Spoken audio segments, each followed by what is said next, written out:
अस्सलाम वालेकुम नाज़रीन, आप लोग सब कैसे हैं। उम्मीद करती हूँ आप सब ठीक होंगे। अल्लाह ताला का शुक्र है जी, मैं भी ठीक हूँ। दुरूद पाक पढ़ते हैं, अस्सलातु वस्सलामु अलैका या रसूल अल्लाह, और बिस्मिल्लाहिर्रहमानिर्रहीम पढ़कर अपनी मज़ेदार और बहुत ही डिफरेंट, डिलीशियस और बहुत ही ज़बरदस्त किस्म की रेसिपी की तरफ चलते हैं। आज जो हम बनाने जा रहे हैं वो कुरकुरी भिंडी है। भिंडी आपने मसालेदार खाई होगी, लेकिन आज जब आप मेरे तरीके से बनाएंगे तो इसका टेस्ट बहुत मज़े का लगेगा। भिंडी को मैंने इस तरीके से काट दिया है और मैं तरीका आपके सामने भी शेयर कर दूंगी अभी। ये 2 चम्मच बेसन है, उसके बाद कुछ स्पाइसेस हैं और ये लेमन जूस 2 चम्मच ही है। ठीक है, अब मैं आपके साथ स्पाइसेस को डिस्कस कर लेती हूँ कि क्या क्या स्पाइसेस जो हैं हम डाल रहे हैं। ये हमारे पास सूखा धनिया 1 चम्मच, लाल मिर्च और हल्दी 1 टीस्पून और गरम मसाला 1 टेबलस्पून, और इसके अलावा चाट मसाला है, नमक है। ठीक है, चाट मसाला और लाल मिर्च आप अपने टेस्ट के मुताबिक रखिएगा, नमक भी अपने टेस्ट के मुताबिक रख लीजिए। अब बेसन, लेमन और स्पाइसेस हम साइड पे करते हैं और आपके साथ मैं आपको शेयर करवाती हूँ कि किस तरीके से मैंने जो ये भिंडी है काटी है। आप इस तरीके से भिंडी काटेंगे तो भिंडी की कोई लेस, कुछ चिपचिपाहट आपको नहीं फील होगी। आप बिल्कुल ऐसा ना सोचें, ऊपर से और इसकी टॉप जो है और नीचे से इसकी बारीक सी ये काट लीजिएगा। ठीक है, ये मैंने काट ली। काटने के बाद इसको दरमियान में से काटें, ये देखें बिल्कुल लास्ट तक, और उसके बाद दोबारा फिर इसको 2 टुकड़ों में और काट लें।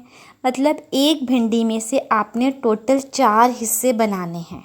ओके, फाइन हो गया। एक भिंडी से आपने 4 टुकड़े बना लिए।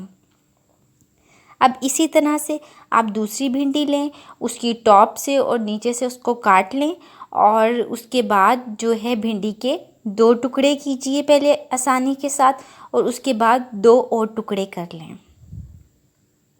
इस तरीके से आपके सामने मैंने शेयर कर दिया। अब मैं ये एक और भिंडी को इस तरीके से काटूंगी। मैंने सारी भिंडियाँ इस तरीके से काट ली हैं जैसे कि आपको नज़र आ रहा है। बीच मत निकालिएगा, इसी तरीके से अगर निकल रहे हैं तो गिरने दें, नो प्रॉब्लम, कोई मसला नहीं, लेकिन अगर लगे में साथ तो लगे रहें।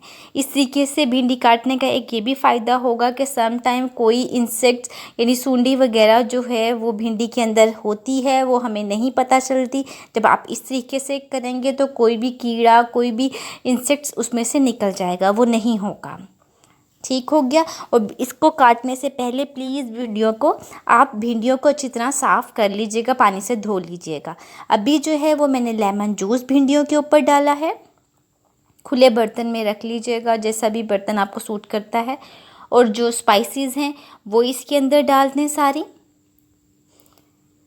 स्पाइसेस डालने के बाद अच्छे से स्पाइसेस डाल के, जब आप स्पाइसेस डाल देंगे, ये थोड़ी सी प्लेट में रह गई थी, मैंने कहा चलें वो भी डाल देती हूँ ताकि ज़ाया ना हो। अब आपने इन स्पाइसेस को हाथ से, चम्मच से मिक्स नहीं करना भिंडियों के साथ, आपने इसको टॉस करना है। टॉस का मतलब होता है लाइक आपने इसको अपने पूरे जिसमें आपने भिंडियाँ डाली हैं उस बाउल को हल्के हल्के हाथों से उछालना है, ताकि भिंडियाँ आपस में तमाम मसाले जो हैं वो उसके मिक्सअप हो जाएं, रच बस जाएं। ठीक है, जैसे कि आपको नज़र आ रहा है।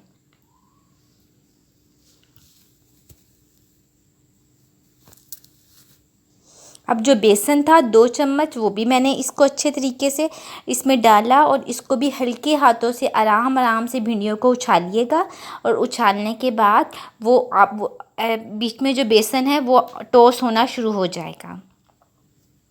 अब आपने फ्राई पैन पे ये अच्छी तरह से मिक्स हो गई। अब फ्राई पैन पे थोड़ा सा ऑयल लेना है, तकरीबन अगर आप टेबल स्पून लें तो मेरे ख्याल में 10 से 15 टेबल स्पून होंगे, और या 1 कप, आधा कप आप ले लो। ठीक है, और डालने के बाद इसको हमने बस लाइट सा कलर लेके ना, बिल्कुल डीप फ्राई नहीं करना। आप देख सकते हैं ऑयल कम है, भिंडियाँ उसके ऊपर मैंने रखी हुई हैं। ये सारी भिंडियाँ जो है आपने थोड़ी थोड़ी करके रखनी है, एकदम सारी ना रखिएगा वरना वो आपस में जुड़ जाएंगी। इसको अलग अलग से आपने क्या करना है, इसको फ्राई करना है। इसका कलर थोड़ा सा डार्क ब्राउन आप करेंगे तो वो थोड़ी क्रिस्पी होगी, कड़वी बिल्कुल भी नहीं रहेगी, आप यकीन करें। और जब आप खाएंगे ना, आप इसको रोटी के साथ तो क्या ही खाएंगे, आप इसको पकाते वक्त जो देखेगा उसकी खुशबू और जो इसका टेस्ट लेगा वो वैसे ही इसको खा जाएगा। ये वैसे ही खाने वाली वैसे होती है, यानी रोटी के साथ ना खाएं, आप ऐसे भी खाएंगे तो बहुत क्रिस्पी लगेगी और रोटी के साथ खाएं तब भी बहुत अच्छी लगेगी।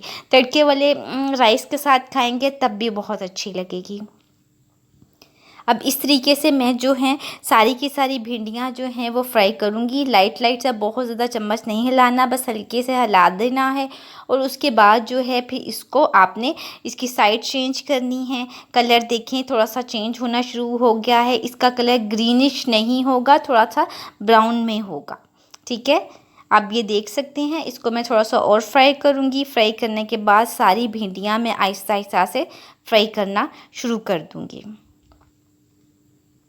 जी नाज़रीन, भिंडियाँ हमारी सारी रेडी हैं। अब आप इसको टमाटर के साथ, लेमन के साथ और गार्निश कर सकते हैं। और इसको लेमन जो है वो इसके ऊपर जो है वो डाल भी सकते हैं और फिर आप इसको खा सकते हैं। ये बहुत ही क्रिस्पी होती हैं, सॉफ्ट बिल्कुल भी नहीं होती। आपने भिंडी दो प्याज़ा खाई होगी, यानी कि इसकी सब्ज़ी बना के खाई होगी, लेकिन जब आप इस तरीके से खाएंगे तो इसका टेस्ट आप यकीन करें बहुत ही मज़े का लगेगा। और आप जिसको खिलाएंगे वो आपसे इसकी रेसिपी भी लेगा और आपको दुआ भी देगा इंशाल्लाह ताला। उम्मीद करती हूँ नाज़रीन आपको मेरी रेसिपी पसंद आई होगी। अगर आपको लगता है मैंने आपके साथ कुछ मुख्तलिफ, कुछ अच्छा शेयर किया है तो मेरे चैनल को सब्सक्राइब कीजिए और मेरी वीडियोस को शेयर कीजिए, लाइक कीजिए। जज़ाकल्लाह नाज़रीन, अल्लाह हाफ़िज़।